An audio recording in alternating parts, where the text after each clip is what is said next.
Tabang Ilonggo. Please subscribe. Ayan, magandang araw, no, sa lahat nating mga kababayan, Luzon, Visayas at Mindanao. Magandang araw po sa inyong lahat.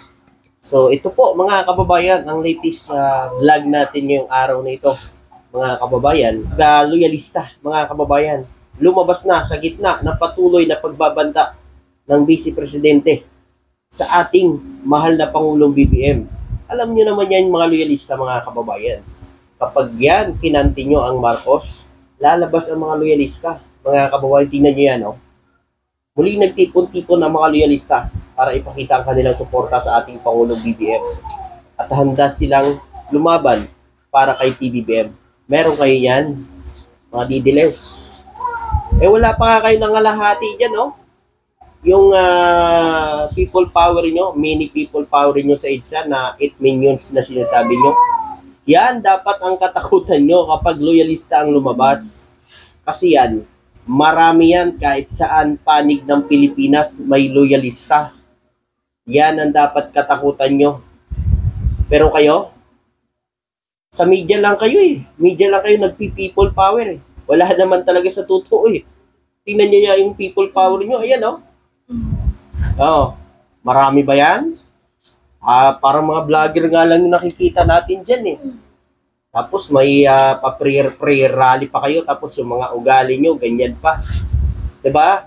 Dapat yung pinagdadasal nyo, yung tao na wala namang ginagawang masama at hindi nagsasalita ng mga masama. Pero yung pinagdadasal nyo, nagmumura, no, at nagbabanta sa isang kapwa nating Pilipino at hindi pa ordinaryong Pilipino, kundi presidente pa ang pinagbabantaan niya. Mga kababayan. Tapos pa-prayer rally pa kayo dyan. May pasindi-sindi pa kayo kandila. Ano yan? May patay. Yun lang po mga kababayan. Ano? Ayan o. Tingnan nyo yan. Kapag yan lumabas, kita nyo naman sa libingan ng mga bayani kung gaano karami ang mga loyalista. Dito lang yan sa Metro Manila. Dito lang yan sa Metro Manila pa lang yan. Ha? Wala pa yung sa iba't ibang lugar. Kahit sa Mindanao, may nagko-comment sa akin, mga loyalista kami, sasama kami dyan. Kung sakali, kantihin nila ang mga Marcoses. Kaya, huwag niyong ismulin ng mga loyalista. Tahimik lang yan. Dahil, mga kababayan, ang loyalista, sumusunod yan kung ano ang ugali ng kanilang sinusuportahan sa mga Marcoses, ganun din yan sila. Pero pag kinanti mo ang mga Marcos at sinisiraan mo, katulad ng ginagawang pagbabanta ngayon ng BP sa ating presidente na si PBBM, tingnan nyo, lumabas ang mga loyalista, nagsama-sama, no? Para ipakita ang suporta nila sa ating Pangulong BBM na nandyan sila, nasa likod ni PBBM ang mga loyalista na handang sumuporta sa kanya kung sakali ituloy ang pagbabanta na yan. Kasi kita nyo naman mga kababayan, binawi ni Vice President Sara Duterte.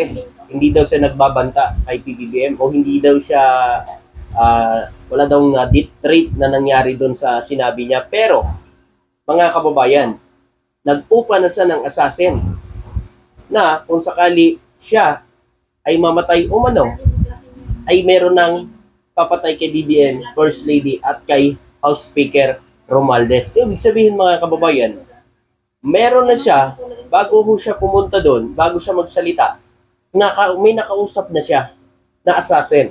Kaya dapat po yan ang imbestigahan ng ating mga kapulisan kung sino yan, mga kababayan. At good job naman sa ating Armed Forces of the Philippines, mga kapulisan, ay talagang ang simpatya nila ay sa gobyerno, hindi kung kanino-kanino lang, mga kababayan. At, siyempre, ayan, believe ako at talagang hanga ako sa paninindigan ng mga loyalista na talagang handa silang ipaglaban si PBBM mula noon hanggang ngayon, mga kababayan. Ganyan ang ugali ng mga loyalista. Diba? Kaya nga sa mga kababayan natin, yung mga nagsasabing wala na daw mga loyalista. Hindi totoo yan. Tahimik lang ang mga loyalista. Kapag yan kinanti nyo ang isang Marcos, diyan nyo makikita kung gaano karami ang mga loyalista. So ayan, mga kababayan, ganyan yung suporta ng mga loyalista sa mga Marcos. Kaya sige, Tuloy yung binabalak nyo sa ating Pangulo kay PBBM para makita nyo. Hindi yan katulad nyo na sa social media lang nagngangawa. Pag yan kinante nyo, makikita nyo kung gaano karami ang mga loyalista, mga kababayan. Kung nakita nyo sa libingan ng mga biyane, dito lang yan sa Metro Manila. Metro Manila pa lang yon. Tandaan nyo, nasa Metro Manila pa lang yung mga loyalista na pumunta doon sa libingan ng mga bayani. At taon-taon yan, mga kababayan. Talagang nagbibigay-pugay sila doon sa kay Pulakay. Meron ba sila niyan? Wala sila niyan. Only PBBM lang. Mga Marcos lang ang meron niyan. Ito pa, no, sa lahat nating mga kababayan, ito'y breaking news talaga. Kakabalita lang. No? Pagkatapos ng hearing sa Congress, sa Quadcom kay Vice President Sara Duterte, na-interview siya mga kababayan, ayan, about sa pahayag ni PBBM.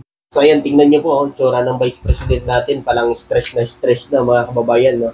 Pagkatapos siya ng Congress hearing po mga kababayan, so inabangan siya ng mga media, press briefing para interviewin about sa pahayag ni PBBM, sa sagot at pumalag si PBBM sa kanyang naging pahayag na papatayin niya umano si PBBM at si First Lady, no, at si House Speaker Martin Romualdez kasi meron na daw sa inupahan na mga assassin. So mga kababayan, may sagot naman si PBBM sa kanya, pinalagan siya ni PBBM. Ngayon, tinanong siya ng media ngayon kung ano ang masasabi niya sa palag ni PBBM sa naging pahayag niya na papatayin niya, no, si PBBM at si First Lady at si House Speaker Martin Romualdez. Alam niyo kung anong sagot niya mga kababayan? Sagot ng BP natin. So ito guys, pakinggan niyo to yung sinabi po ng BP natin sa press briefing niya na naman mga kababayan. Pakinggan niyo to, sinabi niya. Wala, make it quick. Yan, saan ko alam kung kadali magplano pagpatay sa isang presidente, paano pa kaya sa pagkaraniwan ng mga ganyan? Kung ganyan kriminal na pagkatangka, hindi dapat pinapapampas, yan ay aking papalagan, sabi ng PBBM. Oo. Diba? Pumalag na yung buong bayan nung pinatay ng pamilya nila si Benigno Aquino Jr. So yun ang sagot niya mga kababayan sa sabi ni PBBM na pumalag si PBBM dahil kung sila nga na presidente pinagbabanta ng BP, paano pa kaya mga kababayan ang mga ordinaryong Pilipino lang? So wala siyang masagot. Alam mo ang sagot niya? Paano daw?